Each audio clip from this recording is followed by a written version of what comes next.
Hey, live and alert on the north side of the dirt. It must be Friday because I got paid. So I guess it's Friday. I suppose it's Friday. Okay. And it is Friday. It's Be Real with D Real. That over there, Theo B. I ain't saying, I'm just saying. And we Friday vibing. What it do, Theo? Man, listen, I'm just glad to be here. It's been a rough 48 hours. Jesus, Lord Jesus, have mercy. But you know, I know why. I know why it's been a rough 48 hours. I could say it's the Rock With Me Nation's fault, but fault ain't the right word. No, the Rock With Me Nation has been showing up and showing out. That's what that is. That's what that is. So the way I took it was, the enemy is after me. He like, no, you doing too much. You doing too much. You non-influence having ass fool. You doing too much. Go somewhere and sit down. Go somewhere and sit down. I'm like, but bro, we doing good. We got we got stuff going on. I don't care. I'm hating. I bet, boy, look. There's been a lot of hateration going on the past 48 hours. Hey, and you know what? This is what D Real say about hateration. Did I just refer to myself in the first person? Anyway, this is what I say. People gonna hate. They gonna hate. I think haters are the one of the necessary components in a culture. You can go all the way back into in Greek mythology. You know what I'm saying? Hera was a hater. You know what I'm saying? You knew who you got with when you got with him, and you just, he the king, so I get to be the queen. And as far as you thought it through, but you didn't know he was taking his stinger all down there on the earth and just making little babies here, there, everywhere. And you ain't mad at him, you mad at the female. What? I'm gonna tell you the way I look at it. I ain't gonna say his name at one time because I believe if you say it more than 3 times, he pops up and you gonna catch hell. But I like what Cat Williams said. What'd he say? You need some haters on your team. If you ain't got no hate on your team, you ain't doing something right. Boom, baby. You ain't doing something right. and every now and then, you know what I'm saying? When I start believing my own hype, and somebody come on my page and say something critical, I say, you know what? I am still mortal. Hey, you need that. So yeah, I'm looking at it like, the enemy was hating because the enemy saw the Rock With Me Nation moving a certain type of way. You know what I'm saying? Right. And if you can't get at somebody directly, you'll get at them indirectly. You feel what I'm saying? So, but I know, like I said, I feel good. We not gonna stop. The Rock With Me Nation is like, no, bro, you here now. You here now. We didn't bought and paid for your ass. you ain't going no damn well. I feel like it was a straight up bum rush. You know what I mean? We kicked in the dough. We didn't ask nobody nothing because we wasn't rocking. It wasn't nobody but me and Theo. Well, you know what it is? I'm gonna tell you something. You can have all the money in the world. If you ain't got no vision, it don't matter. Like, you gotta have a vision. And at day one, not knocking anybody, but we came in and we said, this the mission right here. Like, because before we even knew each other, it was like, we gonna talk about the character and the actor. It just so happened we linked up, and that was our mission statement individually. So of course, coming together, that's your mission statement. And so I don't want to say we do comic book reviews as a diversion, you know what I'm saying? But that ain't the number one mission statement. The mission statement is to grow the knowledge. Right. And there are several ways you can go about growing the knowledge. Using AI in the way in which Komoyo and Steezel have used it. You can use AI like that to move the needle. Now you got folks saying, I wish I had that Black Panther action figure. Hell, the Griot Shorty. If you Google Griot Shorty action figure, the AI version pops up. Like I was like, what the hell? So that's a good one. Hey, I said that's a good one. I like that one. I'm gonna use that one. Okay. Yeah. Oh, So you know, yeah, culturally impactful because it's got Griot on it. You know, because that's us as a people. Then action figure wise, the damn action figure don't exist. And that mock-up look, it's like, damn, Hasbro, if we could do it over here, man, what y'all got going on? well, no, that's a nice segue. I'm gonna tell you what Hasbro got going on. I would say maybe like a year ago, maybe I set my mind on getting all the Soviet super soldiers and having me a set of that, and now I got it for the most part. But look here, that ain't what this is about. This right here, Ursa Major. Okay, and I don't mind telling you so. I paid upwards of $39.99, upwards of $39.99. Now, here come Hasbro with they funky behind and do this. That's coming out in April of this year for $39.99. My birthday is April 21st. I will be turning the big 5'8". I ain't saying, I'm just saying. But go ahead, big bro. Please continue. Yeah, and I'm just gonna go ahead and say it. My feelings kind of hurt because now you done made me hyper aware of every little minute detail of everything you drop now. And if it look remotely like anything that I could simply paint to look like what you are manufacturing currently, I'm gonna do that. Sorry. But that's just too, y'all making it too obvious. You know what I mean? Here's the sad part. Here's the sad part. And feeling how you feel, right? And I get it. I'm right there with you. I'm picking it up, big dog. Do you not know I'm of the mindset folks are going to be selling that grizzly head and them grizzly paws on eBay so you can go ahead and buy them and have your own thing. Interchangeable. Oh, you want a grizzly? Yeah, we can make them grizzly. Sure, why not? Because you know why folks buying that action figure. If they go, here's the thing: if folks gonna buy that action figure, you either well, hell no, it's got to be because you ain't got no damn Ursa Major. Like that's what that's got to be. It's got to be you, because you're not buying that action figure for that to be grizzly. You're not doing that. You're not doing it. It's in reverse. Basically, what it boiled down to is this: the people who already got Ursa Major got screwed, and the people who see Grizzly now and they like, oh, I done seen that for like $60, $70 on eBay for a long, long time. It look just like this $39.99 thing they selling right now. I could just swap out a head and boom, I got them both. I ain't saying, I'm just saying. I got me a nice little, I got some gold bricks. I got me a money bag. I got me an extra set of hand. He can be either Grizzly or Ursa Major. Yeah, I ain't mad. I ain't mad. You know what? Did I think I needed Grizzly as a Spider-Man villain? Hell no. But if we're gonna go ahead and get Grizzly, why not?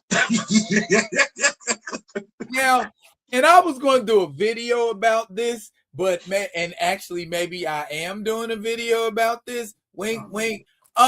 Yo, how is it you can have a Build-A-Figure line and most of the stuff in that Build-A-Figure line ain't got nothing to do with the figure you build? Why Hasbro do you do that? You can you have an exclusive license with Marvel Comics, which means you can research the thing you are trying to create. Look into the origin. Look, case in point. Case in point, I could grab any Marvel legend, but you know what? I'm going to randomly grab a Marvel legend, and we're going to look at what the Build-A-Figure figures are that make up the Build-A-Figure. This ain't going to take long at all.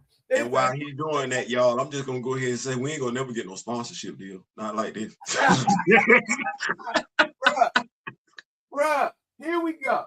We ain't gonna never get no sponsorship deal like this. We ain't nobody gonna want to work with us. But you know what? I'm going to show how I can change the dynamic. Case in point, you got Black Bolt. This is Black Bolt, right? Yep. Right? Okay. There's a lot of degrees of separation. Don't do that. Don't do that, because I bought that wave. Yeah, don't do that, because you're right. The Build-A-Figure ain't got a damn thing to do with Black. No, I gotta say it. The truth got to come out. Okay. It's an Okoye Build-A-Figure. That right there, what Theo is showing you. Can I go back over the wave? Yeah. For no damn reason whatsoever, they threw Iron Man in that wave. Iron Man. That's two people that don't have nothing to do with the Black Panther, not directly where they need to be in a line. They threw Namor in that wave. Yeah, they threw Namor in that wave. Yes. You just mentioned Black Bolt was in that wave. Yeah. We got a T'Challa. And the rest of them are related. Yeah, Shuri. So Dora Milaje. Now look here. What you just said. Here we go. They start off good. This is exactly how it is on the box. For your Okoye build, your Okoye Build-A-Figure, you need Black Panther, Eric Killmonger, Nakia, Black Bolt, Iron Man, Namor. No, you didn't need Iron. You didn't need Iron Man. You needed Namor, because I didn't get Iron Man. Namor, an argument could be presented, but Black Bolt and Iron Man, y'all way off base. And this is now, see, you could have fixed that by just having Shuri in there and maybe a Commando Hatu Zaraze. You know, it's a whole bunch of things you could have did, but that's lazy. You're not trying. It's this little bit research. They could have put Queen Mother Ramunda in that way. Like, I'm sitting up here like, Iron Man. So you felt like, and I don't be wanting to think like that. So are you saying you don't feel like you can sell an all-black action figure wave? Wow. Because I can't explain it. I be wanting to, but I can't explain it, because you got Black Bolt. The only way Black Bolt and Iron Man make sense is if this Black Panther wave is going to be an Infinity wave, i.e. an Illuminati wave. If that ain't what we doing, now mind you, that would sell. You would get you a Reed Richardson, a white costume, right? You get you a Dr. Stephen Strange, right? You get you a Tony Stark, you get your Moore, you know what I'm saying? You get you a Black Panther, you get you a Black Bolt. That makes sense. But we went in the room. So. Hey, Kamoyo, when you get a chance, can you make us a manifold action figure? Hold on, Daryl. Kamoyo, can you make us a manifold action figure when you get a chance? Base it off of the X-Force costume when he had like the black and gold outfit on with the hoodie and everything. If you could do that, please and thank you. Want to go ahead and send that on over to Hasbro, because we ain't got us no manifold action figure. If please it could. And Steezel, if you can animate that a little bit and everything like that, teleporting and everything, if you could add a little bit of that, good looking. We're gonna see what we can do to help him out. Well, let's say hi to the Rock With Me Nation, because there's some folks in here tonight. Groovy, as always, is in the building. Kamoyo, as always, is in the building. Grand Madam, as this is our family, Theo. This is our extended I family. got all my stuff with me. This, Hey, yeah, hey, we yeah. are And family. Afrozanik is in the building Come tonight. on, somebody. He said, greetings, Theo. Greetings. What is going on? What is going on? We in here. We in here. And of course, we can't forget about my man, Ronnie J. No, we can't. Hey, man, I like our new studio setup. I like it too. You know, but somebody got real critical and said that should be the golden city of Wakanda in the background. I mean, just enjoy, just take in the ambiance. Don't be critical. Just soak it up and be like, I'm feeling that. So wait a minute. So hold on. So if you and I had our own show and was in our own studio, folks are really under the impression that the Golden City should be in the background. Well, one individual is. It's crazy. It's crazy. I mean, I mean, we repping it, right? Because we on the set with the Panther claws. We on the set. We got on black. You got on a black hoodie. I got on a black t-shirt. What? You know what? I forget who quoted it, but they said even perfection is criticized. And I don't mind that, but we real people. I don't think as much, because it's not a real place. I don't necessarily think that if you can see the background, because me and Darryl come from the era of Johnny Carson. If the show is being taped in New York, you're probably gonna get a New York skyline in the background. Like, I don't. Hold up. The architect of said project is speaking, and and he said that is the Golden City. What idiot said that? Oh, well, damn. See now, see now, see now, see it's the difference between talking to us and we don't know, but the dude that designed it actually knows. So now, hey, now you got to take it up with the dude that designed it. Stop egging that man on. No. Because you know what? When you gonna talk, you need to know what you talking about. You do. Okay, I'm gonna do it like this. On my page, Kamoyo. Y'all done got that man crump. When I posted the picture, there were comments, and that is where you will find the comment. Man, y'all done got that dude started. I ain't mad at him. Hell no, I ain't mad at that dude. Because my whole thing about it was the rest of the comments was like beautiful, great, dope, fantastic. Wait, that should be the Golden City in the background. Wait, what? You're not enjoying this? Listen, I'm looking at it right now and I'm like, what does he think that is in the background? I almost want to say he got that. I want to almost say Kamoyo got this from Dr. Eve Ewing's run. He said, "Oh, I'm about to see him later." It's either Dr. Eve Ewing's run or it's Ta-Nehisi Coates' run. But if you reading, what do that look like a metropolitan city to you? Hey, see, somebody finna catch it. You gotta know what you're talking about. You can't be just hating. I mean, look at it.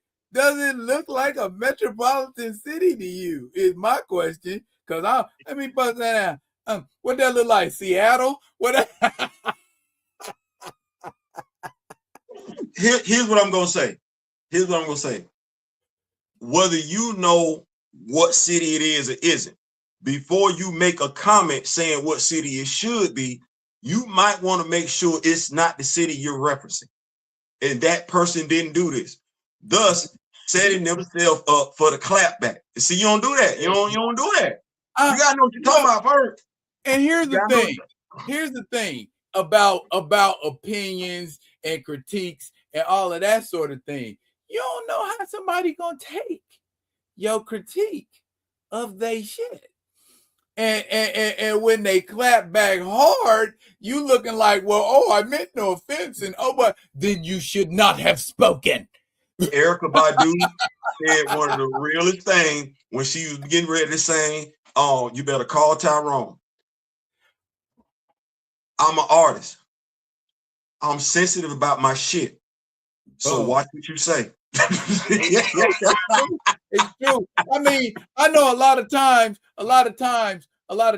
people say, you know, well, if you so sensitive, then you shouldn't be online. Well, no, if you can't handle the clapback, keep your mouth shut. You know what? I'm gonna say this, and I love how we're talking. I love what we're talking about and everything like that. As Keith Sweat once sang, there's a right way and a wrong way. And folks don't want to embrace the right way of communication, conversation, even critiquing. One, you got to look at it for what it is. And as being raised who we are, Generation X baby boomers, we were taught this. Everything that come to your mind ain't meant to be said. It ain't. Some stuff you just need to keep to yourself. So when you look at something and you ain't done it, that's the thing. You ain't done it. You ain't. And it's nice looking. Yeah, you can say where it could be fine-tuned and tweaked here and there, but the fact that it stands as a one of a kind, because the Mona Lisa ain't perfect. You sit there and you appreciate it for what it is. Like, you know what, damn, that's nice. You know what, that's fire right there. Yeah, but we live in a society of, if it was me, I would have did it like that.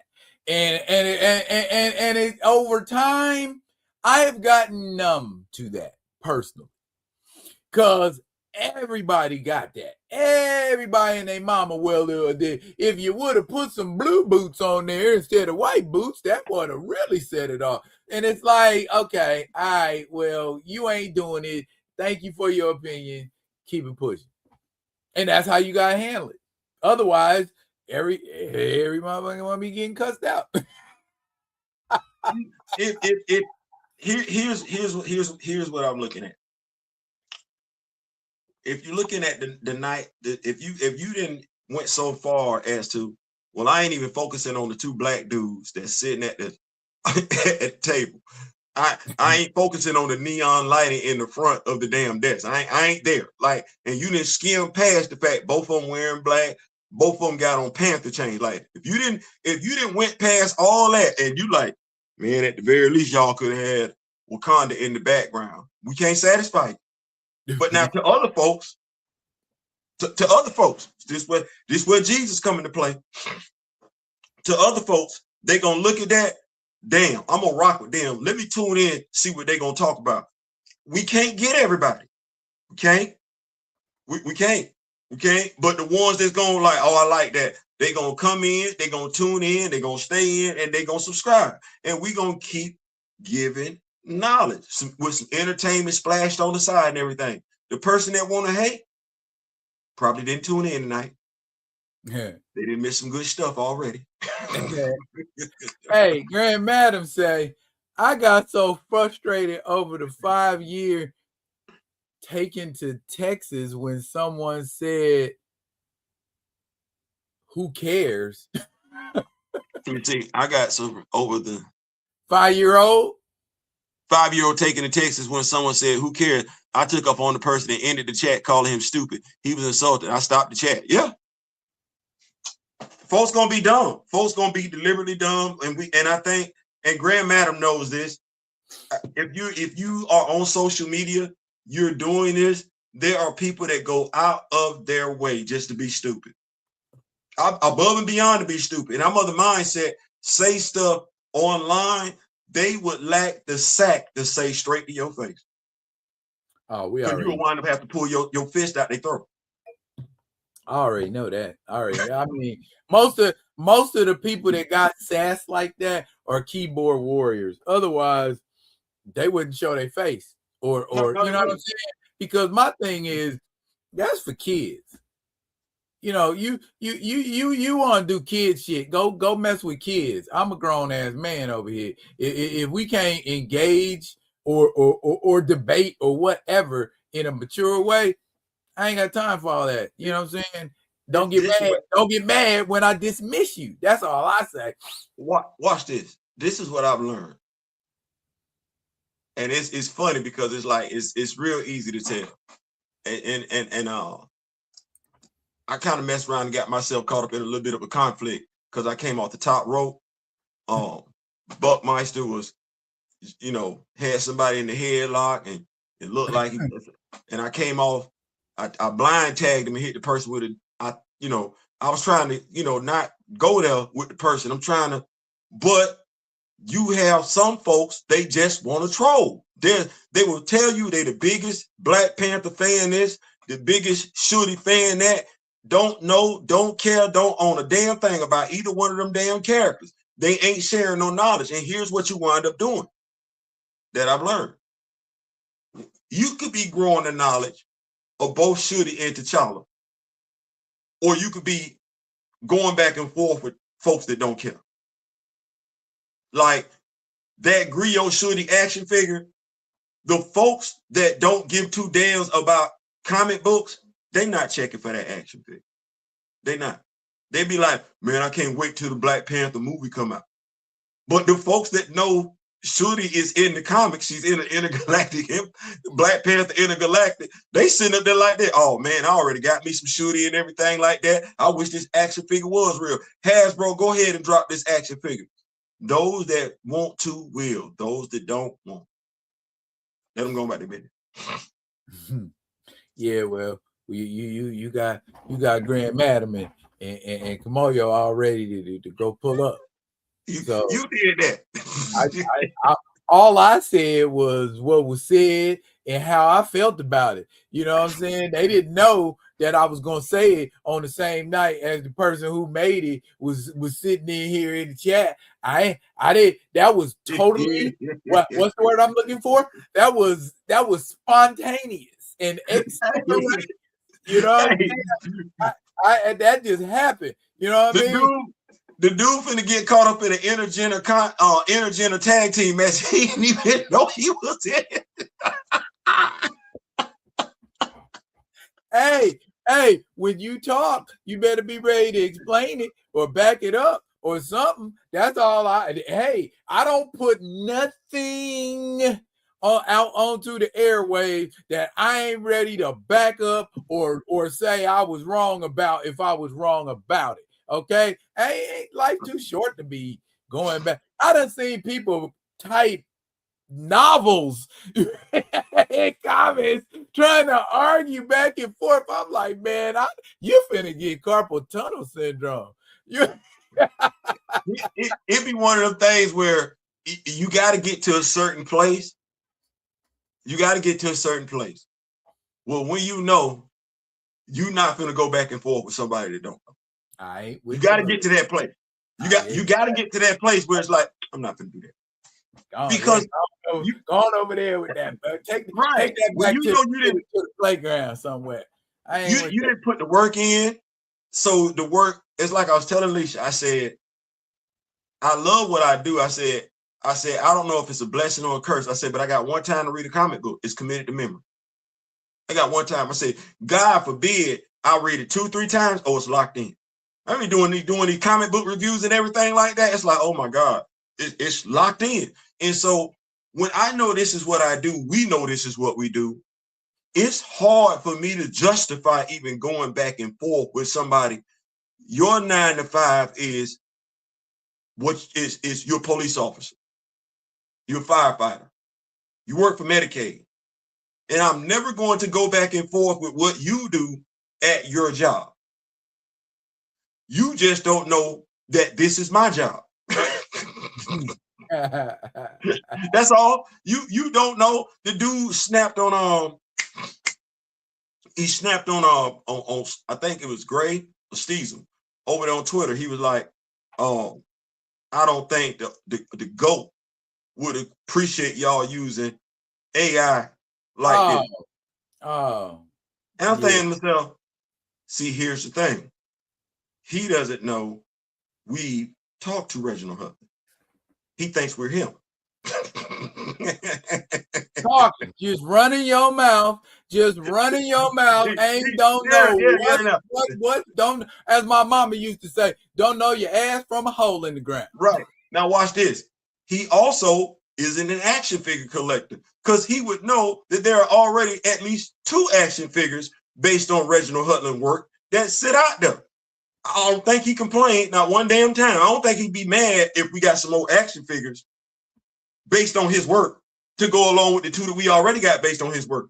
But you see how it's somebody over there, he wanna know, he wanna come across like he know, but he know he don't know. He know he don't know. He know. He know. Why go back and forth with it? Let me just drop this picture here and go about my damn business. I ain't got nothing else to say to you. If you don't know, stop talking. I am real good at staying in my lane. My lane's kind of wide, but I am very, very good at staying in my lane. As you say, Theo, I know what I know, and I know what I don't know. And I ain't trying to pretend like I know some shit I don't know. At all. The only lane I don't stay in, and I'm just gonna throw this out there. It's Friday night, we vibing, and this is a hot topic. Well, it ain't a hot topic. I'm finna give a hot take. The only lane I don't stay in is when it comes to the WNBA and lowering the goals, lowering the rim. That's the only lane I won't stay in, because I want them to understand. I wouldn't be watching men's basketball if all they was doing was passing and shooting and dribbling. They grown women. You ain't in middle school. You're not in middle school. If you play softball, you can hit a home run. If you play Legends football, y'all catching passes, knocking the hell out of each other, running the hell over each other. If you play tennis, y'all serving aces, returning aces, just like the dudes do. In essence, I want the dude to do. I told a homeboy, Terrell, I said, one day, while I can still process it, go with me, big bro. Okay. I want to see a WNBA game with a sister coming down the middle, dribbling. I want to see another player from the opposing team backpedaling. On the wing, I want to see a sister running with her teammate, the one that's dribbling. And as they get closer to the rim, I want the camera to show me the sister on the outside. Do this right here. Do this right here. Me and you know what that means. We know what that means. I want to see it. My brother Terrell started laughing the same damn way. He fell out laughing when I said, no, I want to see the sister running on the wing and she do this here. She do this here. I don't care if it's a chest pass. I don't care if it's a skip pass. Damn it, I don't care if it's under arm like this right here. I want to see her throw her hand up, throw that thing up just like this right here. I want to see that throw that thing up there like that. And when I want to see old girl catch it and lean with it and rock with it, that's what I want to see. Damn it, stop showing me Brittany Griner backing folks down just for a damn layup. Hell no. I didn't want to see Shaq do that. I want to see BG back him down. Bam, bam, bam, bop, bop, boom. That's what I want to see. and I don't understand why they don't understand that. They got too much damn pride. Like, I don't give a damn. You ladies, see, we can't call this the crash out segment. We're just going to call it the hot take. Ladies, y'all think we would be watching the dudes pass and dribble. Listen, you only get excited about 3-pointers only so much. 3-pointers only excite you so much. I mean, well, damn. The same thing could be said about men these days in the NBA. It seems like every game I watch, everybody out there on the perimeter waiting, waiting to get the ball thrown to them. And the experts have talked about that, how bad that makes the NBA look. We can sit up here and say we want to. Viewership is down. Yeah. Viewership is down in the NBA. I watch way less basketball than I used to. Viewership is down. And it's because I think folks have forgotten what makes the game exciting. You like tough defenses. I didn't complain when the scores were low. I'm like, oh damn, that's some tight ass defense right there. Like, I ain't trying to be funny, like, because every game wasn't like that. Right. It was like that when you played certain teams, but every team wasn't locking you down like that. Now you can't touch people. You can't defend them. You feel what I'm saying? It takes you got LeBron James, and I like LeBron James, but bro, I like folks that's little bitty and dunk on big folks, regardless of who down there. That ain't what we doing this day and age. No, the little bitty folks out there on the wing shooting. No, I like me a 6'4", 6'6", come down the lane, bam on somebody 7 feet tall. I didn't see it done. I didn't see it done. But I want to make sure the ladies understand. That's why we watch the men's game. Truth moment. Dara, you know, there are older people that's vibing with us tonight. No, the ABA merged with the NBA. At one point in time, the NBA didn't allow dunking. The ABA did. So when they absorbed the ABA, because that's where Dr. J came from, oh no, we fishing unallowed dunking. We dunk it. We fishing unallowed dunking. And you get some amazing things out of dunks. One of the most famous, one of the most exciting plays I ever watched. The Lakers are playing the Bulls, NBA Finals. Mike go to the rim like this. He leaning. He leaning toward the rim. He said,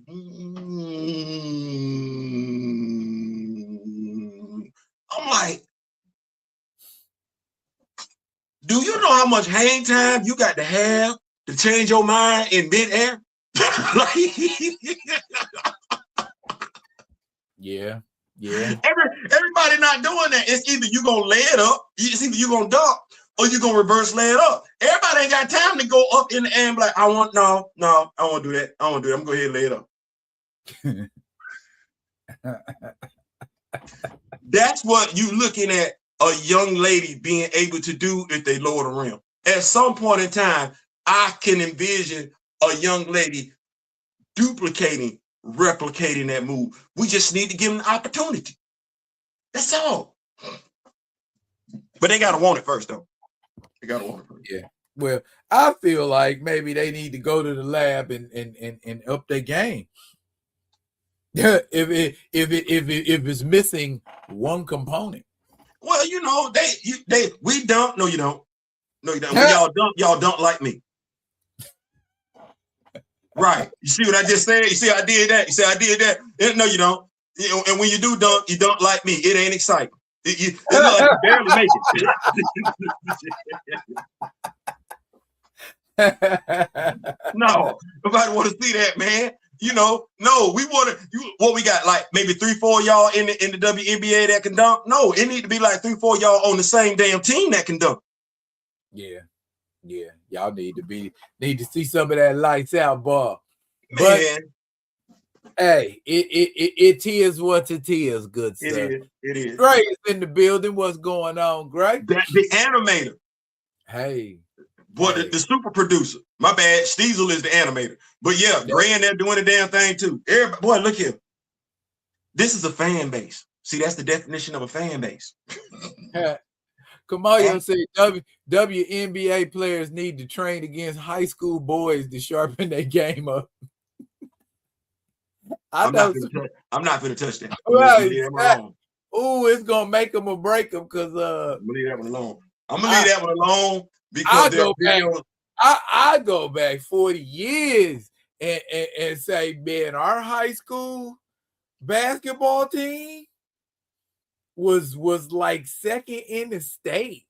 And it's like you telling me they could play against D-Cats. There's alley-ooping and you know what I'm saying? And just lights, shooting mud lights out. Just all that. Hanging on the rim. You know, got up in here, you know, rocking the cradle and, you know, finger rolling and, you know what I mean? And it's just like.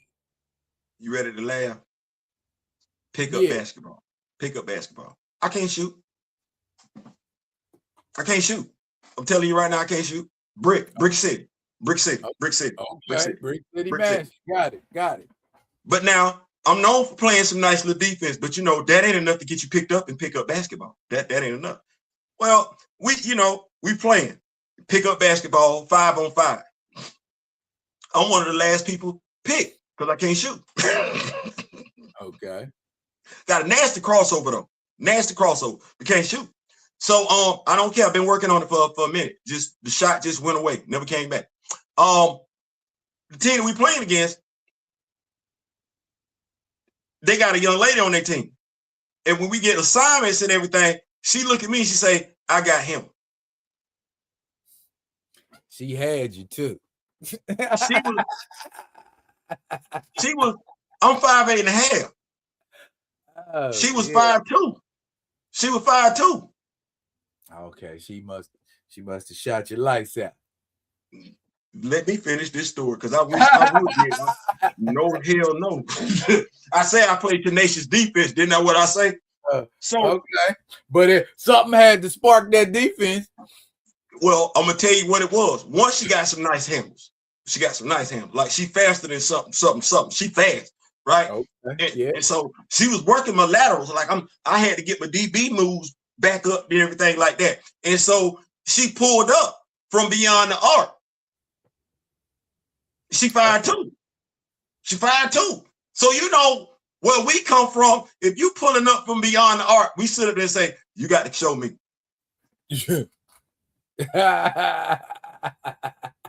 What she show you, Theo? What she show you? Nothing but net. Nothing but net. Nothing but net.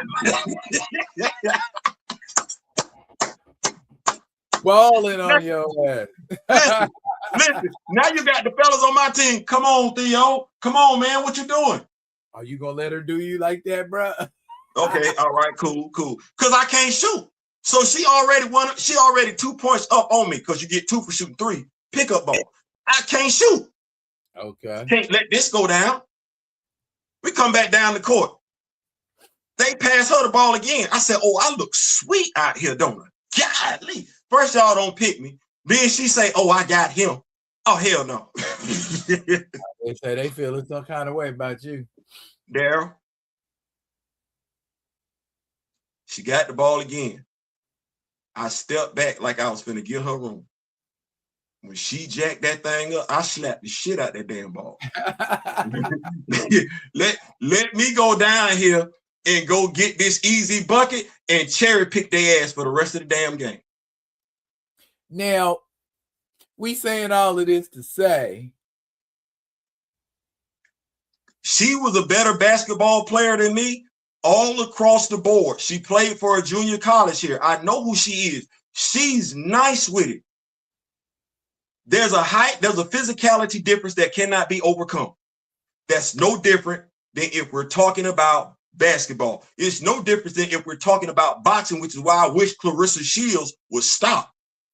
You not built to take the punishment from a dude. And let me just go ahead and say this. I'm not knocking anybody. I do not believe men to be superior than women, women to be superior than men. That's not what I'm saying. What I'm saying to you is it's just simple science. If I fight somebody bigger than me, they're going to hit harder than I do. There's more muscle mass there to it. Force times, what does it say?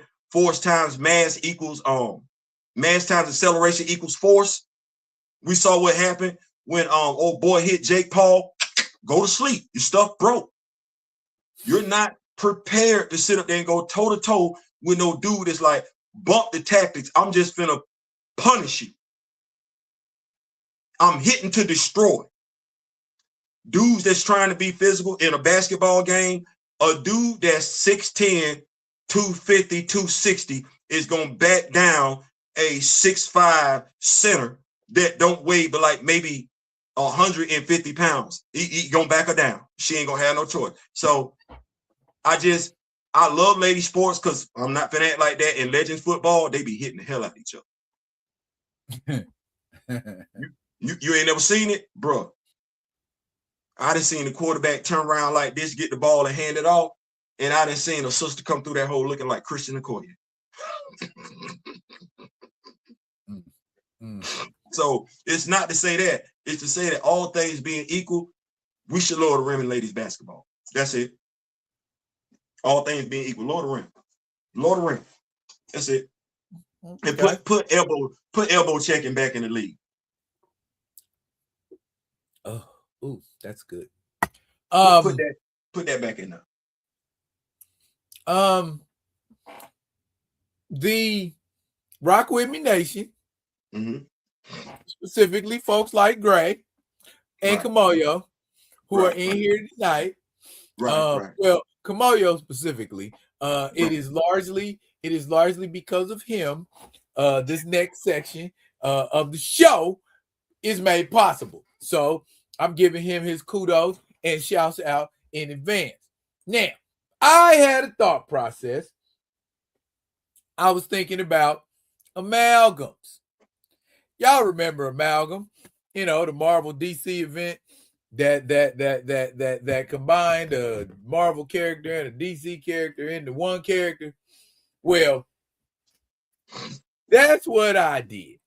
I got a couple characters that I put together, and I don't know if this first one, I want to get it out the way because a lot of people they ain't gonna know from the amalgam, but you're gonna know when I tell you who they are. Now, if you play video games, excuse me, we're gonna remove that. If you play video games, you can see which two video game ninjas that's made from. Ninja Gaiden is one of them, right? Ninja Gaiden is one of them, yes. And the other one is Shinobi. Okay. So you got an amalgam that I call Shinobi Gaiden. I like that. Okay? And we remember all the cool stuff that Ryu Hayabusa can do with the ninja magic and Shinobi with the ninja magic. So just keep that in mind. That's a cold combination. Now, this combination. Oh, here we go. Afro Samurai. That's Afro Samurai. And is that a Jedi? Oh, never mind. Afro Samurai and your boy from Star Wars. Nah, that's Afro Samurai and Samurai Jack. Okay, to see the glowing sword threw me off. Okay, all right, I'm picking that up. Well, when he's chopping up Aku with his sword, it glows. But anyway, yeah. So of course that's Afro Jack. Okay. And then next up we got. Can I ask you a question? What's sir? How dangerous would Afro Samurai be if he was merged with this character Samuel L. Jackson played in Star Wars? Mace Windu? Yeah. Man, he'd be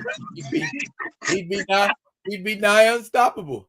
But here we have a amalgam of Storm Shadow and Snake Eyes, which we gonna call Storm Snake. I'm running. I don't know what I'm gonna be able to hide, but I'm running. Okay. Well, if that one scares you, then that one should terrify you. I'm moving out of New York. I don't think we got them problems in Atlanta. That is an amalgam of Splinter and the Shredder, and I call it the Shatterer. You was real close to the call. You didn't think about calling it the shitter? Yeah, that would have been a little disrespectful, and I think Oroku Saki would have been mad at me. I mean, that dude, he do kind of, if you see that, he is gonna kind of make you want to do that on yourself. Okay, so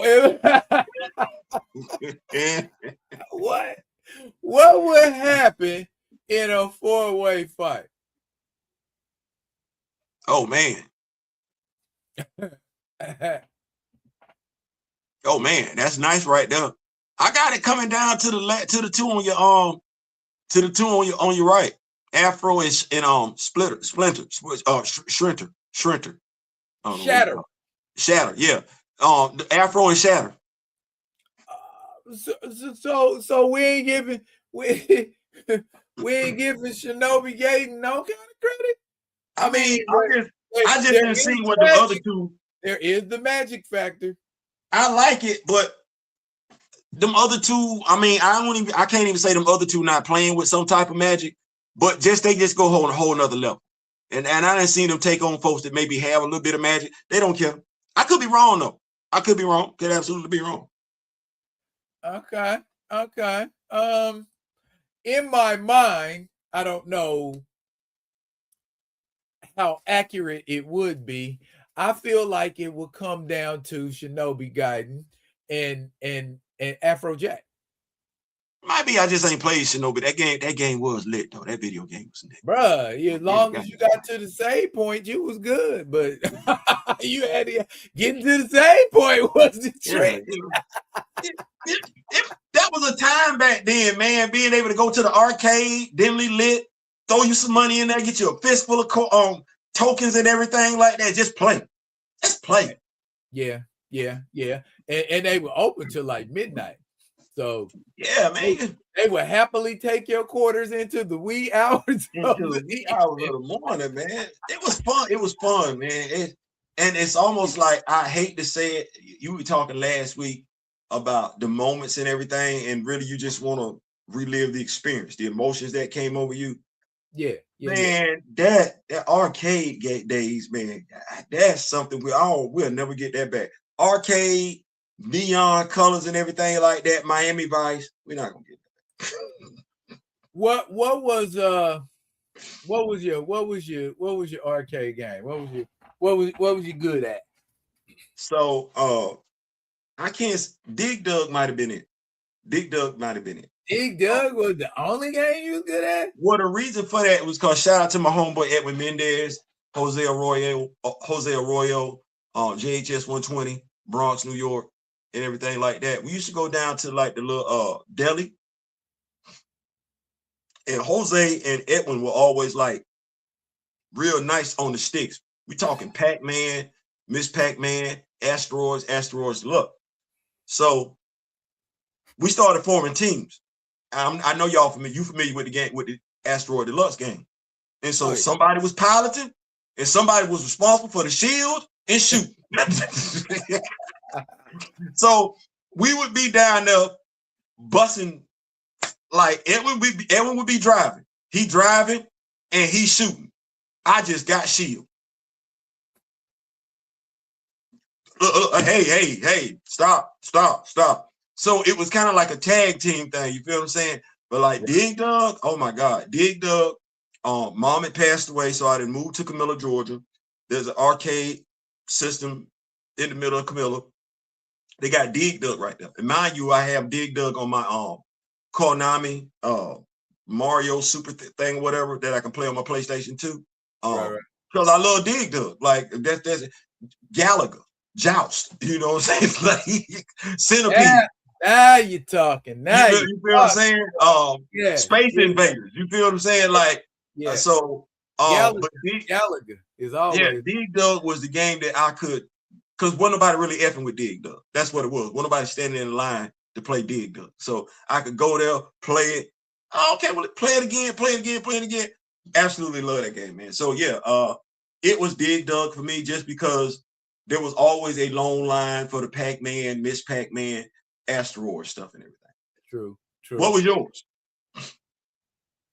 Them three you named. I dropped hella quarters in Gallagher. We had a Gallagher like at the liquor store right up the street from where I live. So like, soon as I got done cutting the lawn and my mama give me the guap, I was right up the street. I was up there, and there was this one game called Robotron 2084, and it was like you was the robots done took over, and you was like a cyborg, and so you trying to free humanity. None of that mattered in the game. There was two sticks. One joystick controlled the direction you went in, and the other joystick controlled the direction you shot in. So you was moving and shooting constantly, because everything on the board was trying to kill you, and you had to clear the board. Let me ask you this question. What game at the arcade, video game, not basketball where we actually shooting and everything like that, not that, but an actual video game, gave you your toughest, hardest physical workout? My hardest physical workout. I tell you where I'm going with it, just to give you a little bit of just to preface it for something. The football game with the X's and O's with the roller ball. When you had to roll like this right here. Okay. Well, okay. If we talking like that, then Missile Command. Okay. Because Missile Command had that same kind of thing. You had to move the ball around and then bam, hit the cursor where you knew the missiles was going, and it was about lining it up the right way to so right when the missiles came and your stuff exploded, you caught all of the missiles. Yep. Now let me ask you this question. Did you have an Atari? Shit, I had them all. You name it, I had it. Okay, so hold on. I'm like this. Did you have the game Decathlon? Konami, yes. And Bro, when you were sprinting, bam. When you had to do the hurdles, it was worse. You had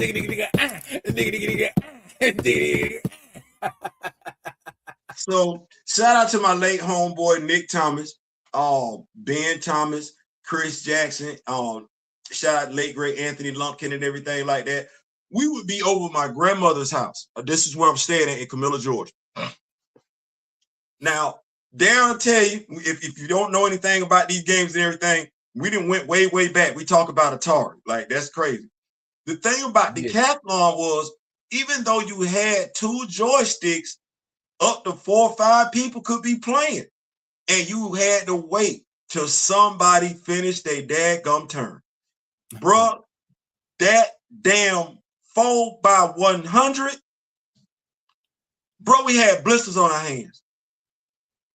Yeah. That pole vault? Yeah. Yeah. Yeah. The hammer throw, the discus throw.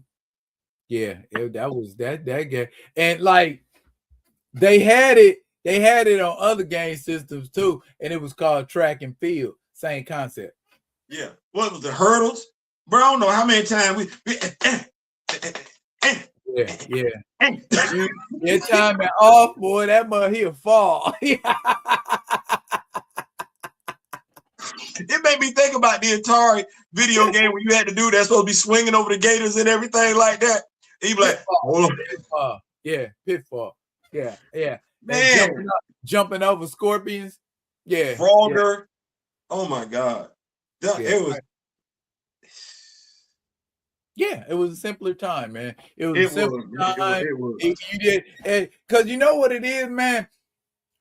Kids now grow up too fast. They want to grow up too fast. They want to be grown. They want to be and they don't enjoy their childhood the way they were supposed to. And it ain't like they being deprived of it. They just in a hurry to be grown. And it's like, bro, trust me, when you get here, you're gonna be like, damn, I wish I was a kid again.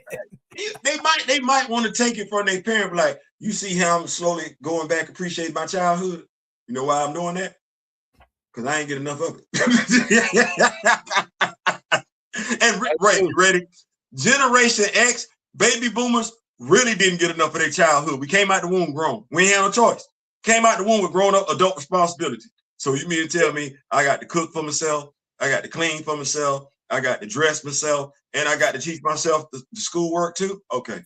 All right. You got to do the dishes. You got to cut the lawn. You got to cook dinner. And if it ain't your turn to cook dinner, you got to take something out the freezer to thaw out so somebody can cook dinner. Look, you at the house playing bodyguard because the parents at work and everything like that. You at home 4 or 5 hours, but you know not to answer that damn door. And God forbid if somebody come in there, because you strapped up shorty at the age of 12. You prepared to take a life at the age of 12. That don't make no damn sense. Hey. Or you knew where it was at for sure. Oh my goodness. Oh my goodness. Man, you know what, man? What? It's at 10:48. Is it? We've been on here for an hour. And we just been talking ish. We just been fine. Hey, I noticed people been coming in and out of here pretty steady though. So they must like the ish we talking. Listen, it's a Friday night vibe. We ain't talking about nothing on serious on Friday night. We do that enough. Sunday through Thursday? Yeah, I was on one last night. Bro, you know what? I needed a mental break, and I owe you and the Rock With Me Nation an apology. I was going through it yesterday. If you was going through it, you do not owe us no damn apology. Still.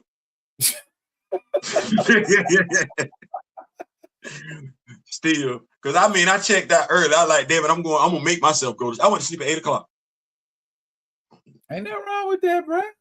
I'm checking out. I heard Grand Madam saying in the back of my mind saying, you need to go and if you need to take a break, take you a break. Yes, ma'am. Yes, ma'am. Take a break. Just to get up today. And today was like, oh, you thought you was gonna get away, huh? You thought you was gonna be slick. You thought you could sleep it away? We waiting on you when you get up. Damn. Hey, but you know what you got to do? You know what you got to do? You got to push that down. Got to push that down and do what need to be done. The mission. Deal with the mission. Deal with the mission. Oh, yeah. Oh, yeah. That's why I got up today. You know what I'm saying? Aggressive today. Dropping comic book reviews, dropping some action figures and everything like that. Got folks looking at them. I think that. Yeah, man, want to come out with a full force, and then wake up this morning. The brothers are blessing us and everything with photos of the new studio, animation, and everything like that. I'm like, man, you make that shit was ill. Hold up, let me. That shit was ill. I was like, man, my made my heart jump when I saw that. I was like, oh my goodness, look at these people, what they did. Bro, you sit up here and be like, you ready? I'm like this. I don't know if that YouTube trophy gonna outdo this right here. Like, I don't know if that prank gonna make me feel better. Okay, you heard me. I'm like, bro, how you gonna trip on that? How you gonna trip on that? How you gonna say anything about that other than that person know us, that person respect us, and he paid homage in the greatest way possible. That's it. That's it. But like Cat Williams say, if you ain't got at least one hater on your team, you doing something wrong. Well, see, we doing something right. We doing something right. We doing stuff right. So we should expect this. The haters. Well, I mean that means your engine working. Long as this haters in the building, that means the engine perking. That means your thing working. That means you got it popping. You got it going on. You moving somewhere they trying to get to. So they follow you for a little while. They might drop off, but then they come right back and they got something to say. And can I say this? What's that? I'm so, like, I don't want to say proud because I don't necessarily, because I'm a part of it. I love the fact that we running with it. Like, I love to see what Steezel got going on, Gray got going on, and Kamoyo got. They running with it. I seen the picture where we got the Patriots, we got Isaiah, we got Josiah. I'm like, yes, do that ish. Do that ish. I'm loving. I'm like Dougie Fresh and the Get Fresh crew. I'm loving every minute of it. And you know what? What make it most special? What that? Then we just get here. In terms of time and grade, yeah, I guess we only been here about 3-4 years. We see AI. See, this is what I be talking about right here, moving the needle. I want to thank you and Kamoyo and Mr. Smith, Grand Madam Tara, for once again saying stay focused. I want to say shout out to Steezel. I think it was him. It was either Steezel or Grady said, you and D sitting on content. That's physical stuff that we can actually put our hands on. We sitting on content between our ears. We look at AI and say, hey, let's do something with this as far as action figures for us. Who thinking like that? This was one I liked. What ain't this the one somebody was running their mouth about? Bruh, that whole series. That whole series. So I'm like, how you hating on that? Why? Why would you? That's just fire. That's somebody that don't collect, isn't interested, doesn't appreciate action figures. That's what that is. At all. That's somebody either being deliberately stupid or blissfully ignorant, but they shouldn't have spoke, because both of them terms can apply. And that's why I keep, and that seems to be a recurring theme tonight. Folks, if you don't know what you're talking about, keep your mouth shut. I mean, if you grew up where we grew up, that should have been, you know what I mean?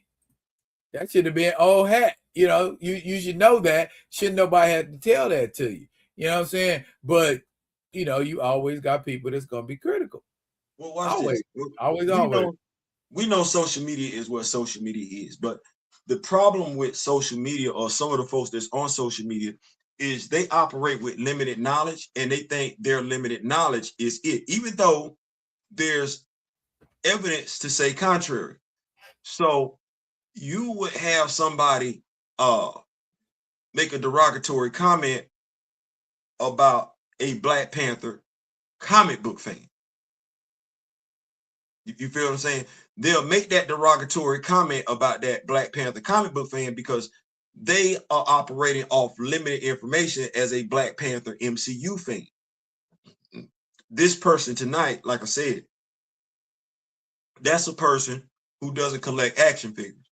Because if you collect action figures, you're not saying Reginald Hutland wouldn't appreciate that. You're just not. But this is a person who may have only just watched the BET cartoon. But this is somebody that's not as adept as a Black Panther fan as they pretend to be. Notice I said pretend. Pretend. And they know it. But those of us that are diehard Black Panther fans, Mr. Smith and everything like that, we want more than just the main characters. You see what I'm saying? We don't want T'Challa just shorty. No, we want every damn character that then got named in Wakanda canon. That fleshes out our Wakanda. That satisfies us. That makes us feel like, oh, we got Wakanda at the house. Everybody else is just Shuri, Okoye, T'Challa, Nakia, Eric. Bitch, it's more than that. Oh. So, hell, ain't you got the hot tooth at your house? Yes, several. Okay. I don't think this person got the hot tooth at their house, just bumping their damn gums and everything like that. That's sad. That's sad. So, did you ever watch Star Trek, Theo? Come on now. I'm a Trekkie. You a Trekkie? I'm a Trekkie. I'm glad you said that. Okay. So this is a mission fit only for a Trekkie. Should you choose to accept it? All right. You know I cheat like my boy. Rank the 7 captains in order from worst to best. Do you agree? Do you agree with that list? You got to big it up. Big it up. I can't see that. Okay, I read to you. Okay, out of the 7 captains that we know of currently on Star Trek shows, you got Jonathan Archer from Enterprise. You got Michael Burnham from Discovery. You got Christopher Pike from Strange New Worlds. You got Catherine Janeway from Voyager. Benjamin Sisko, Deep Space Nine.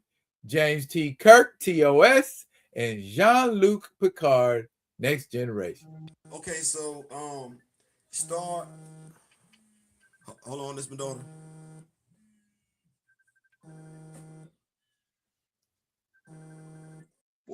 Boy. Hey, girl. I'll spring it on him, Kamoyo, and see if he like it or not. Hold on, I'm trying to get this. My daughter's calling me. Hold on. We vibing. Okay, never mind. Hold on. I'm trying to get the camera to work. You at home? You know what? Get this over there. Yeah. Hold on. Daryl. Yes. Daryl, if I could do this real quick. Dad, it's not. I know. No, that's not what I'm finna do. Let me get this part out. mother of my 24-year-old, soon to be 25-year-old. Today is her birthday. I'm not gonna say how old she is because that's disrespectful. But her birthday is January 23rd. So happy birthday, Dion. Thank you for crystalline. One of the best gifts somebody could give somebody such as myself. So thank you. I just wanted to wish your mother happy birthday. Okay. I'll call you as soon as I get done, girl. Yeah. What was that you were saying, big dog? Because it just slipped my mind just that fast. Don't worry about it. We were talking captains. Oh, okay, yeah. So Kirk first. Kirk before Picard. Okay. Yep. I mean, that's me. I like it. Picard, thoughtful. Cisco, right there. Cisco, number 3. Still at number 3. Okay. Yeah, Cisco right there, number 3. And honestly, I look at them as being 3 sides of the same coin. One, I'm about to put these hands on you. The other one is thoughtful, and I would say Cisco combines the best qualities of both of them. Picard and Kirk. He said Archer. Yeah, that's Enterprise. Yeah, but I mean, I low-key liked him better on the other show. Okay. So Quantum Leap, that was the name of the show. I like better on Quantum Leap. And the football movie he was in.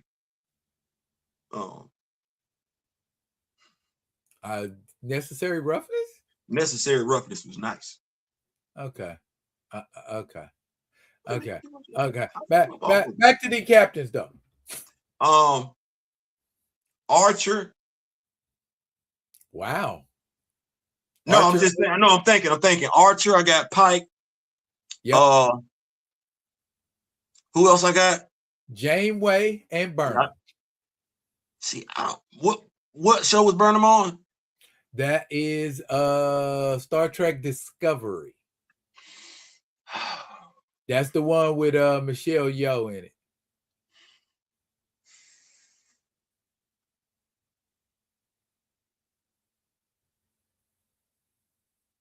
I'm probably gonna lean to Pike. Okay, so Pike in the number 4 slot. Mm-hmm. Okay, that leaves Janeway, Burnham, Archer. Janeway was solid 4. No, Janeway would be 5. Yeah, 5. I'm sorry. Yeah, Janeway would be 5. Burnham and Archer. Probably, I'm gonna go Archer and Burnham. Archer and Burnham. Okay. Yeah. Okay. Graham Madams got her choices up. She said from worst to best is Chris Pike, Jonathan Archer, Catherine Janeway, Michael Burnham, Jean-Luc Picard, Benjamin Sisko, and Captain Kirk. Okay. I guess the general consensus is a lot of people didn't really care for Jonathan Archer. Or was it just me? I think the Quantum Leap, I think we went looking for Sam. And I just think we weren't ready for the show. You got the Enterprise and it don't have a shield. They working on warp factor. For me, that's what it was. It was low-tech Star Trek. And I'm like, I don't know if I like low-tech Star Trek. I want some phasers and some shields and some, you know what I'm saying? Man, y'all got to do something. They walking around now, and I'm sitting there like they low-key look like they walking around in a submarine, which I guess is intentional. They look like they dress like they in the Navy, could be in the Navy. Low-key, I guess that's intentional. So it was a lot like I want to, because I like the actor. I'm a fan of his. Right. I want to succeed. And then, of course, when you're a Trekkie, you read like backstories of where certain officers went to, direction they went to after the shows went off the air. I don't like how the brother got treated.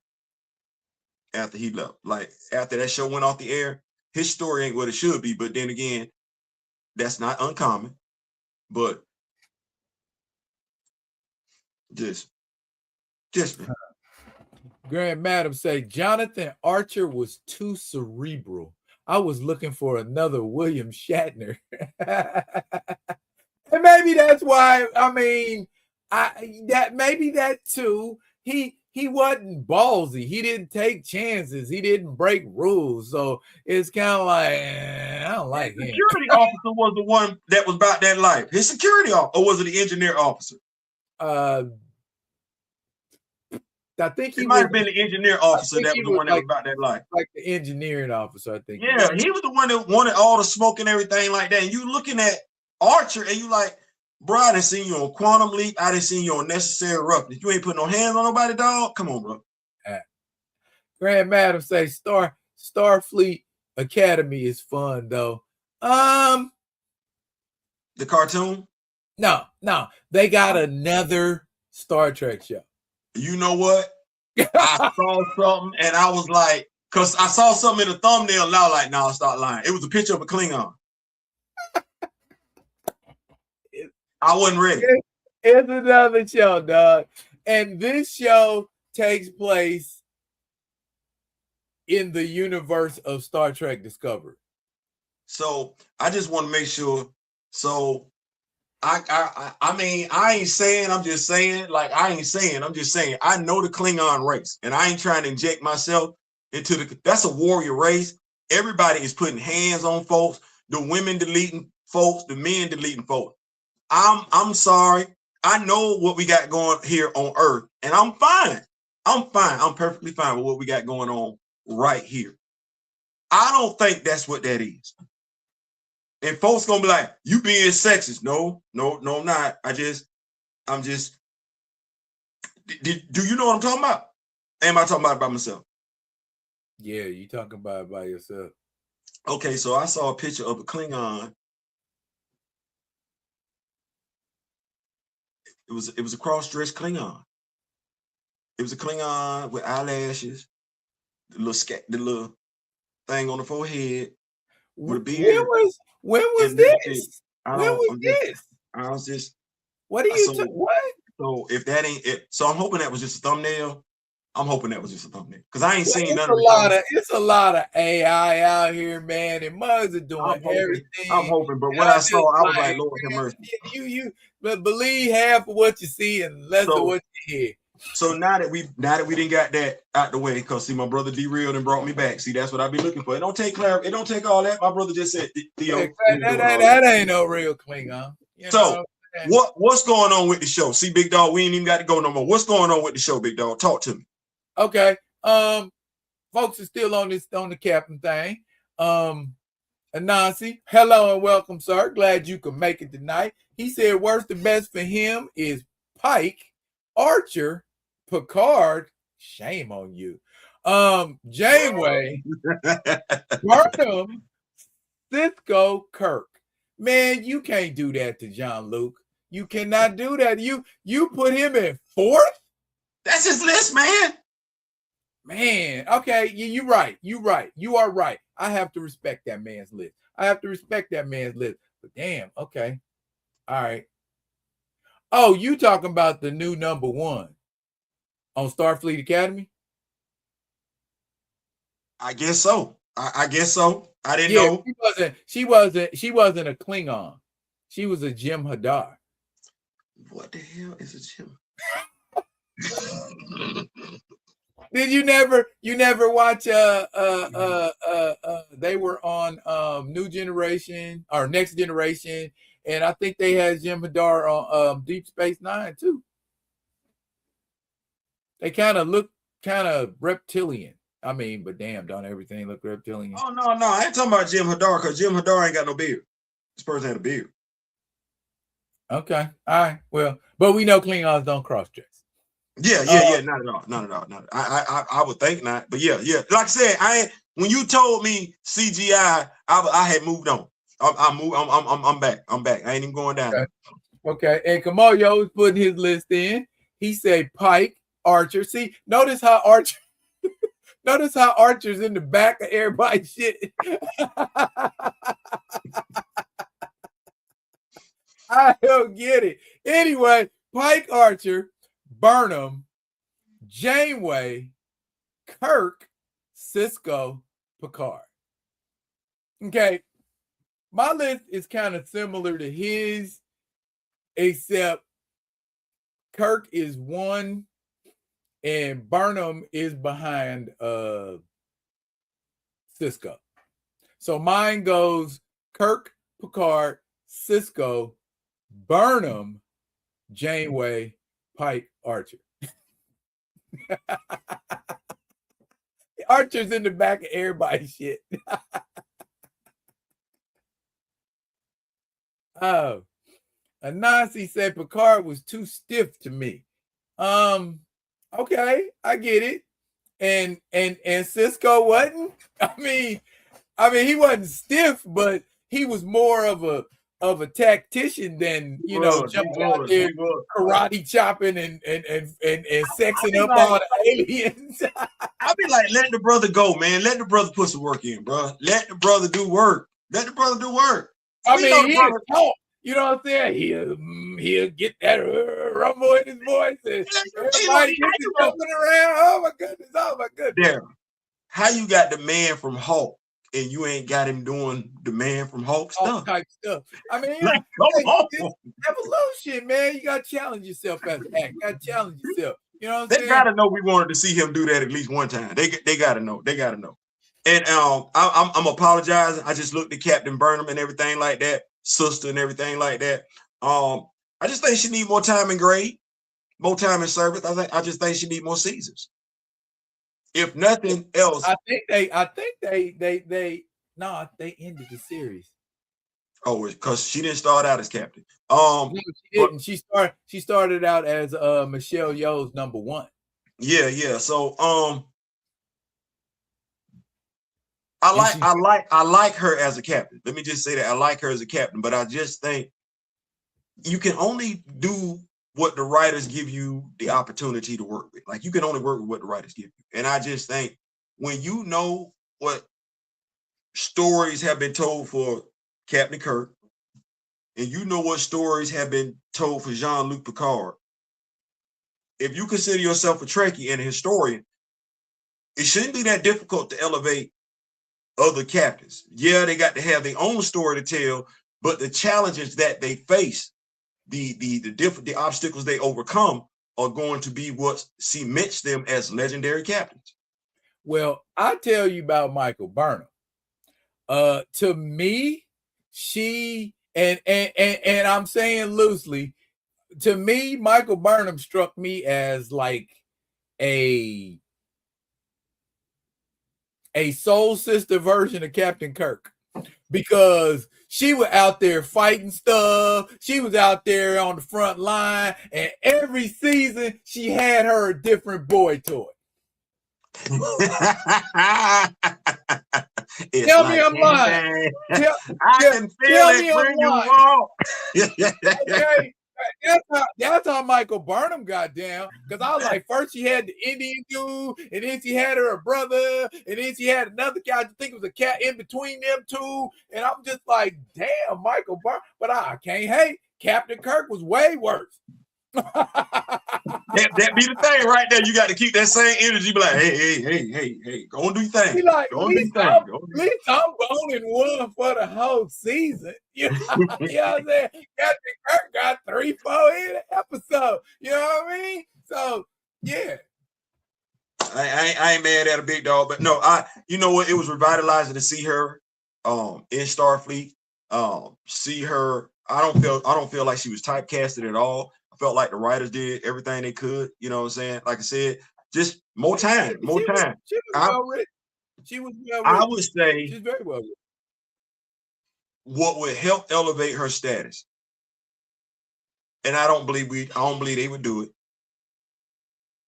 is a movie.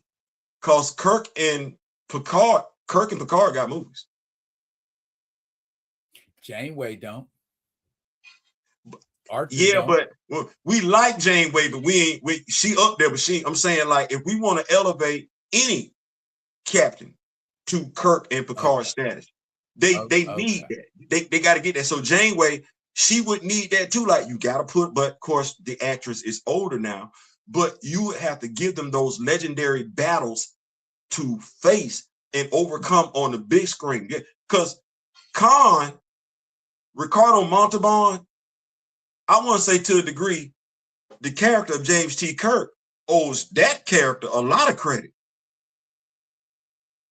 Considering what we got in the TV show, and we're going to come up with a sequel in the movie. First damn time I seen this, you're going to do a sequel to the TV show in the movie? The episode. That's what you're going to do? And then spin it back. That's one of the best remakes I've ever seen before in my life.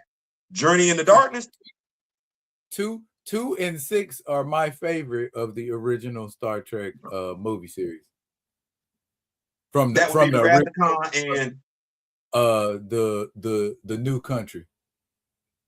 Okay, yeah, that was okay. I feel what you're saying. Yeah, man, those things. That's the one with Iman. Yeah, Kirk has been lifted to legendary status based on the way the character was written and the way the actor portrayed it. It ain't anybody else would have to have time invested in him like that. I think probably the only like bad guy that stands out like that in any of the other Star Trek series would be Q. You know, and Q's got, you could make a movie, but then what would you do? Because Q's so damn powerful, it's like the movie be like 10 minutes. Man, you got to outsmart Q's ass for 2 hours. I don't think you can do it. You're gonna have to figure out something along the lines that you did with the Borg in that movie. You got to figure out something. You got to figure out something to make it last that long.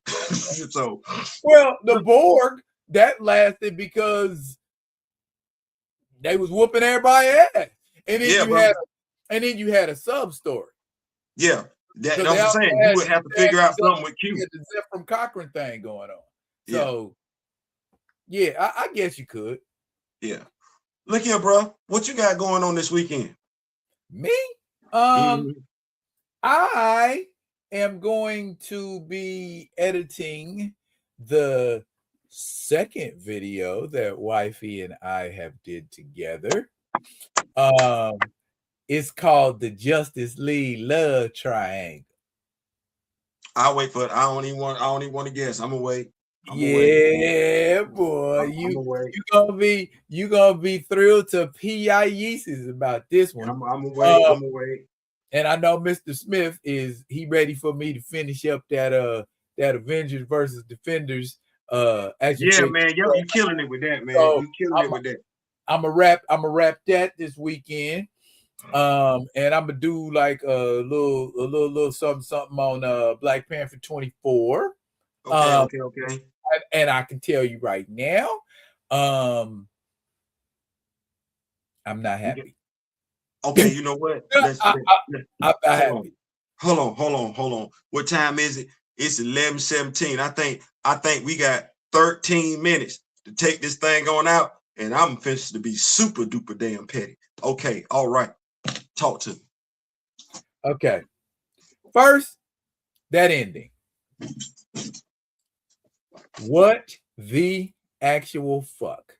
Are you kidding me? That's how you ended 24 issues. That's how you ended it? We ain't gonna never get no sponsorship deal. Bruh. All right, I'll continue to be grassroots then, but I ain't gonna tell nothing, and I ain't gonna kiss nobody's ass and tell them they made some good shit when it wasn't good. But I understand. You know what I'm saying? I understand why. I don't think it has anything to do with Brian. I don't think it has anything to do with Brian. I feel like he was kind of artistically pushed into a corner where they was like, look here, you did have 50 issues, but now you got 24. Wrap up what you was doing. So for somebody writing, it's like, damn, I got to chop up my story, and then I got to piecemeal it, and then I got to put all of these pieces in, and some of them ain't going to fit evenly. And if I want this to be right, I got to take a whole bunch of shit out that I ain't going to get to do. So I get that part. But he's got to know what the result of that's gonna be. It ain't no shade on him because I understand. I mean, a lot of people ain't gonna understand, but that shit didn't come out the way it was supposed to. Okay, it did not. Okay,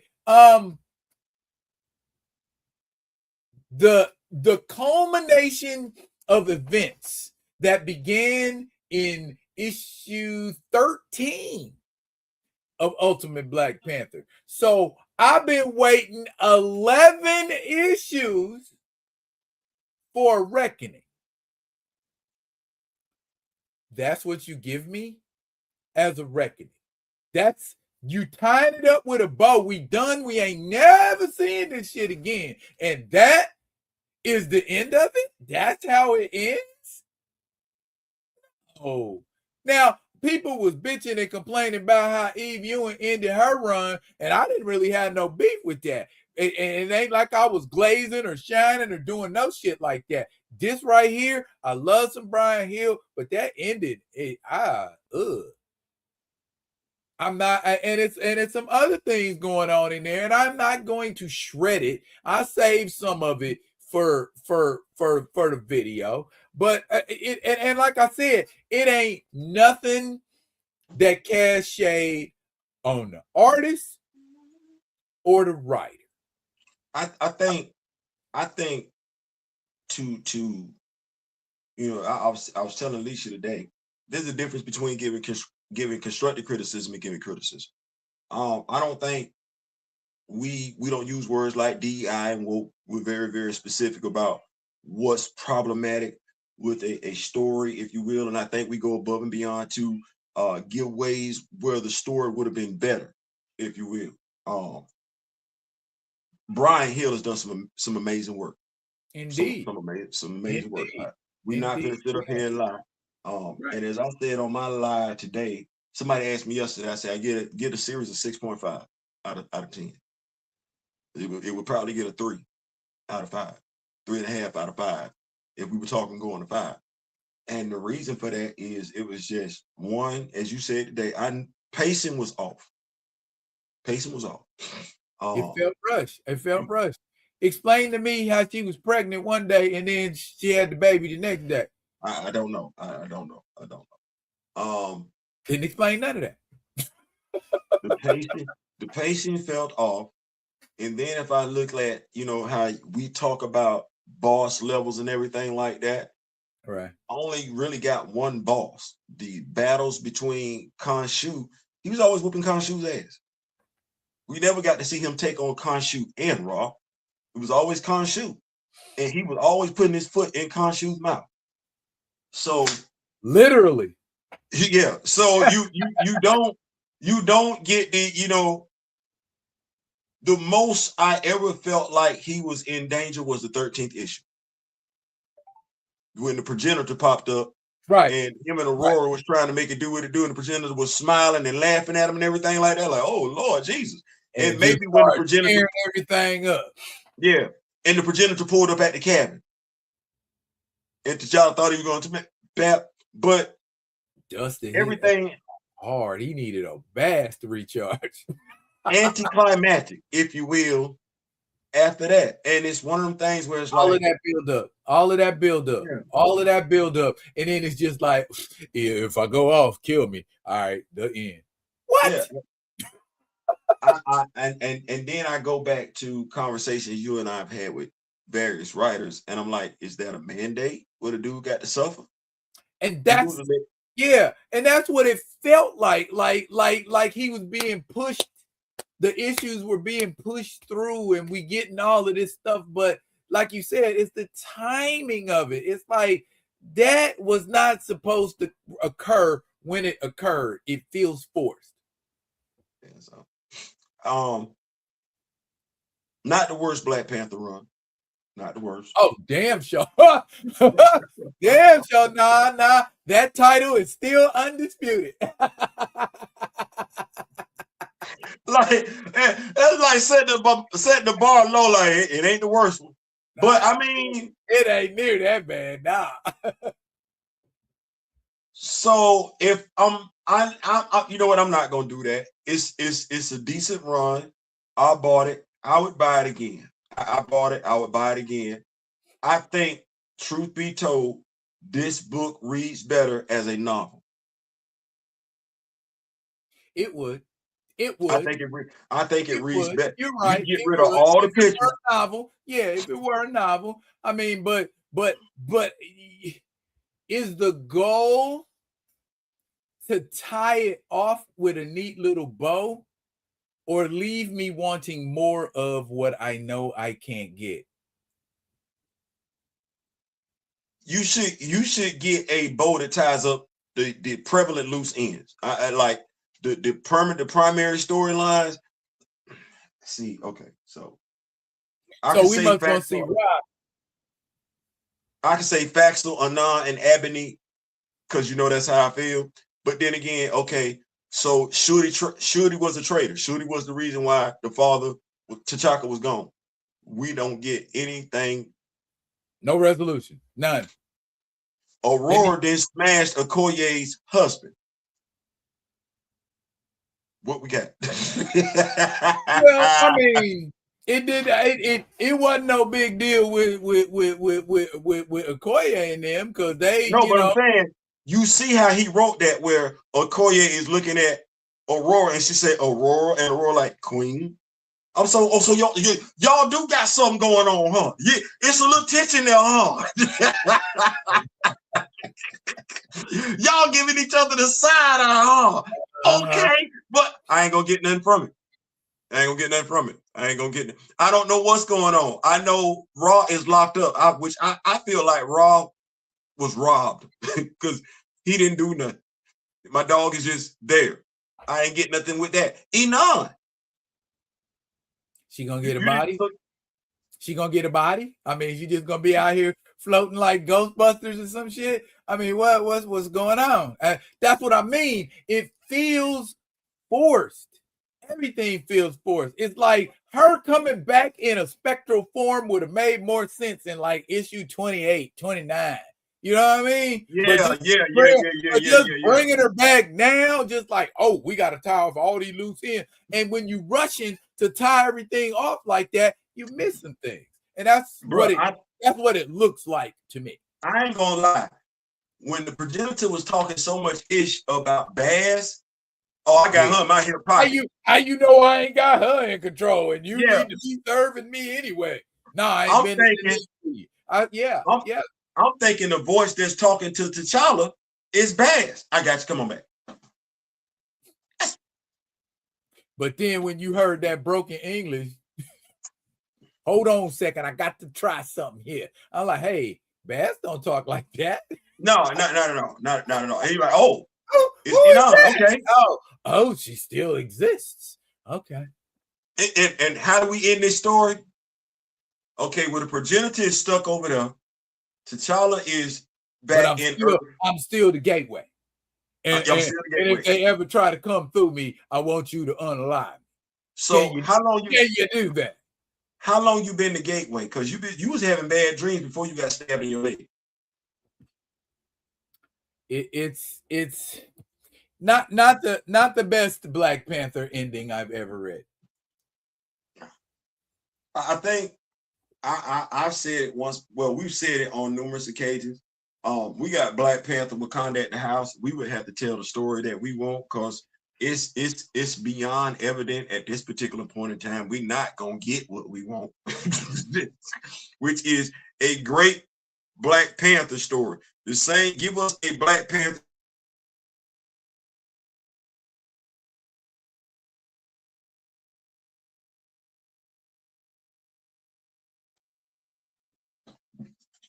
Let him do some Black Batman stuff. Bruce and hang glided all the way down from the dadgum moon. Well, I mean, it's like now, what do we do for our T'Challa fix? Yeah, I'm not giving out no hints, because if I got to give out hints, I need to be working. Kamayo say it was rushed to get to the Ultimate Avengers crap. Ronnie J say, what is that? What is he gonna do there? He's infected. Is he gonna pop up in the Ultimate Avengers and the writer is going to forget he got the progenitors talking to him? He's just gonna be perfect now. See, he never interacted with it. Honestly, it would not make any sense for him to show up over there. He ain't interacted with him. It only makes sense if somebody is going to show Wakanda being attacked. But Tony ain't hollered at him. Doom ain't hollered at him. Ain't nobody hollered at him. Well, let's not just throw him in the story just to throw him in the story, thinking you're gonna get money from Black Panther fans. It don't make no sense. Other than him being a part of the Ultimate Universe, he has not felt like a part of the Ultimate Universe. Yeah, because he ain't interacted with nobody else in the Ultimate Universe At all. He's truly isolationist. And you ain't seen Raw and Khonshu interact with anybody since they've been in Ultimate Black Panther. Oh, since. Okay. Since. And they locked up now. But I fear it is only the symptom of a larger problem. I said it many times in different videos. They want the 1999999, however many nines it is. They want his fate to be reflected in comic books, or they don't want him around at all. Which is actually the same thing. They can do what they want to do. Here's the thing, and I'm loving the day and age that we live in, modern technology. Between the action figures that we have, the vision that we have, I'm a credited writer, you're a credited writer. When you take into consideration what the Rock With Me Nation has been doing the past few weeks in regards to AI, we could do our own damn Black Panther movie. Yeah. Fan fiction. And be better, 1,000 times better, if you will. If Angela Bassett can sit up here and say Black Panther 2 is going to be twice as good as the first Black Panther, then I'm saying our Black Panther fan fiction will shit on Black Panther 2 and 3. And there's no doubt in my mind. And probably our man these will probably be one of the first people we need to reach out to. Yeah, so that's how I feel about it. I'm not checking for Black Panther like that. Really not checking for Marvel like that. Would love to, but if you don't want my money, I ain't gonna force you to take it. So that part. the only comics I got from the LCS that was Marvel is Ultimate Black Panther and Imperial. That was it. And let me just say this before we go, because I know a buddy said something about the Black Panther action figure. Hasbro, don't be listening to nobody else as far as a Black Panther action figure. Listen to his fan group. This action figure right here, this MCU action figure, we don't want this back. We like it. Don't get me wrong now. It's the best Black Panther MCU action figure, period. My opinion. But Marvel legend-wise, Gray, Steezel, Kamoyo, Daryl, and myself then showed you which one we want. It's the one from Imperial. All you got to do is add the pauldron and you good. Don't listen to nobody else. They don't know. Don't listen to nobody else. I'm trying to tell you now, this ain't me crashing out. I know it sounds like it, but I'm trying to help you. No Black Panther fan will buy this. This gonna sit on the shelf. We already got it. Matter of fact, we got a plethora of them. We got more of them than we got the one for the second movie. I just like that. We don't do that. Don't do that. So that's just, I just want to throw that out there and everything like that, because Buddy was like, we need an updated version of this. No, we don't. We don't need no updated version of nothing like this. No, we don't. You just need to go get you another one.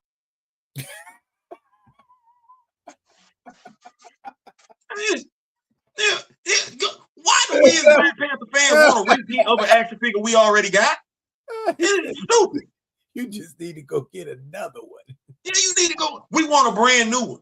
Brand new body sculpt and everything. Oh my goodness. And say, tell me you don't collect figures without telling me you don't collect figures. Bro, he's an action figure he's an action figure influencer on YouTube. He got a channel. I'm trying not to, I don't want to blast him because I'm like, I don't want to do that. How you don't know that? Okay, so I'm gonna do it like this. He subs to Harry. Oh, say less. Say less. He subs to Harry. I understand. But I'm not gonna act like he's not knowledgeable. He is. I'm not doing that. What I'm saying is, I'm looking at like, bro, you're looking at this from the peripheral. You probably don't have this action figure. He didn't have it where he could put it in his hand. He may or may not have it where he could put it in his hand. But he was talking about how awesome this action figure was. It is. It's why it's my go-to Black Panther. But those of us that are Black Panther fans, we got like 3 or 4 of this one. This the only one that's got multiple versions of it. Like, we literally went ham on this one because it was it. We don't want this again. If you want it again, go buy it. eBay, Amazon. But suggesting Hasbro spend the block on this? Hell no. Nah. No. Nah. And I hear you great about wanting an ongoing series, but we got to be realistic about it and look at the history of it. Okay, many times I have shown this timeline of what gets done to T'Challa, and I fear that's what's getting ready to happen as we getting ready to get a long hiatus where you don't see nowhere. You know what I'm saying? And we can keep saying what we're saying just so they know we see what you did. Yeah, because I don't know if you saw the video that Ernie Blurt Without Fear did, but he was talking about like the problems with Black comics. Well, one of the problems out there is, are they committed to the character? I don't think we can sit up here and say Black Panther comics don't sell. The question is, did you put a writer on there that was committed to elevating the character? Did you put an artist that was on there committed to? Now, which is the damnedest thing question to be asking, because what have we been saying since Blood Hunt? Let Cheryl Lynn Eaton take the book, let Fareed Karami draw the book, and we'll be good. We've been saying that, and I know damn good and well CB Cebulski and Tom Brevoort didn't heard that. You're choosing not to do anything about it. And the irony, you are removing all vestiges of the Black Panther on his 60-year anniversary. That does not make any kind of sense to me. Wouldn't this be the time to kick off a series? Just a thought. Here's the thing, and I look at it like this. I remember the conversation that we had with Joseph Village. The conversation stays in the back of my mind. Are you coming in to shake things up, or are you coming in to keep the agenda? What are you coming in for? And as a writer, are you coming in like Jonathan Hickman, where you can say what you want to do, or are you just coming in and you got to do what they tell you to do? See, folks can say what they want to, but it's like I tell people, actions speak louder than words. Actions speak louder than words. You got a 60th issue, a 60th anniversary special. The character don't even really show up in them. Okay? The character don't have an ongoing series. All right? You can't say folks aren't interested. No, I'm gonna go ahead and call Cap. Tom Brevoort and CB Cebulski know us just like we know them. So they know the character got a fan base. That ain't what it is. You can't say the character don't sell if you be committed to the character, because we've seen what it was when Christopher Priest was writing. We've seen what it was when Reginald Hutton was writing. We've seen what it was when Ta-Nehisi Coates was writing. No, Marvel killed the momentum of the characters themselves by having Christopher Priest on it. I'm sorry, not Christopher Priest, my bad. John Ridley on it. That wasn't on the fans. That wasn't saying the character was bad. Nobody cared for the character. We didn't care for how the character was being written. And Vice coming back with a writer, letting them get their shine on, you get somebody 10 issues. Which basically means you weren't that committed to that character anyway. And then if we go from 10 to 3, and from 3 to nothing. What, 4? No, 3 to 4. Because we're going to get an intergalactic. But you don't want to give the character an ongoing monthly. But you'll commit to Captain Marvel, won't you? Captain America. Steve's comic books not selling like that either. Tony's comic books not selling like that. But you're going to commit to them. But we can't get you to commit to one character of color. Commit to one. They finna do the same thing to Aurora's comic book. But then again, Aurora's story was problematic in the presentation. Was that the writer being told to keep an agenda or stir things up? Sound like you did a little bit of both. Nevertheless, we still want that vibranium armor Aurora as an action figure. We still want that. It's just her and T'Challa married where we at. Like, she can still be the herald of eternity. Yeah. But we just want her with who she need to be with. Yeah. We want all the costumes that they came over there out of the Adele storyline. We know what we're gonna do with it. We're gonna have a right there in Wakanda standing next to a man. Not the short dude with the hair on his arms either. Who did that? Who did that AI that they say T'Challa on it, and it got T'Challa holding Storm and Logan's laid out on the ground? Ain't no telling. Who did that? Ain't no telling. I saw that one. That shit there heavy rolling. That was what's up. Well, man, I want to say this before we go. Man, shout out to you and everything that Rock With Me Nation has been doing in regards to these characters and everything like that. Man, I'm loving it. That's a fan base. That's a being active. That's a fan base. Keep doing what y'all. Oh, Kamoyo did it. He made it to Choro. Okay. Yeah. Stay active. I like that. Yeah. I mean, and continue to challenge yourselves. And it might seem complex, but I mean, if it's worth us seeing it or what us being like, oh wow, that's fire, go ahead and push through that, man. And if you got a block and you need to chill for a minute, man. You know, it be like that sometimes. Y'all, they had me pushing, trying to get them Space Knights right. That was coming from off the strength of what Kamoyo and Steve were doing. I'm like, man, let me get in here with these Space Knights. So yeah, man, as Daryl say, push pull, man, push pull. And y'all doing it, man. And I put it out there on X, man. I'm proud of y'all. Y'all like, you know what I'm saying? Y'all done grew up and went out there and you see it for yourself. And OG ain't got to tell you no more. You know what I mean? You see it with your own eyeballs. You like, them Negroes was right. This is what I'm waiting on. I'm waiting on one of these action figures to pop up on what would it Dave's Articulated Toys or whatever. I'm waiting on that because it ain't got no choice. Because we dropping stuff. I put Signex out there today on Instagram. Shout out to Kamoyo because I know he did that.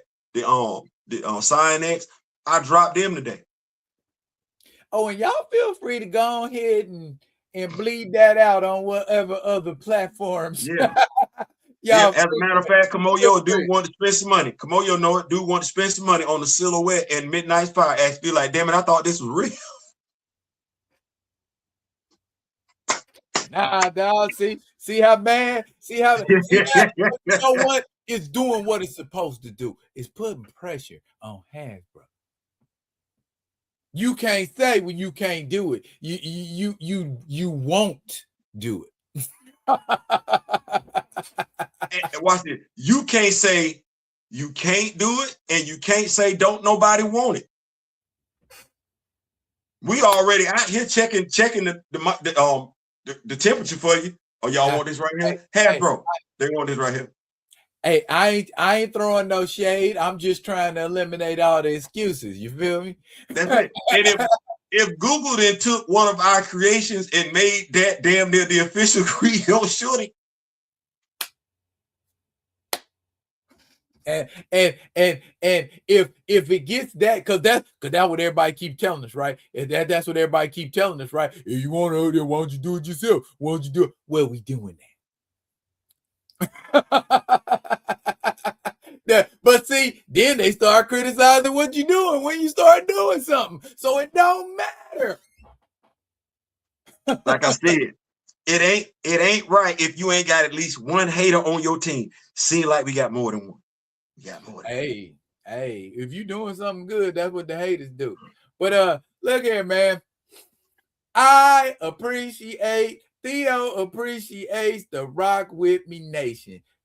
Don't y'all ever forget for 1 second, y'all are what make this thing go round, baby. You know what I'm saying? Y'all are the cogs that turn everything going on up in here. So, man, don't never feel like y'all ain't part of this. Y'all part of this all day. Some of y'all more demonstratively lately, but y'all all a part of this. Look here, y'all. This has been Friday Vibin'. It's your man D-Real. That's Theo B. That's Theo B over there. We love rocking with y'all. Y'all please keep coming back for more, and we'll keep bringing it to you. That's it for now. Don't fret. We're going to be back next week. We out of here.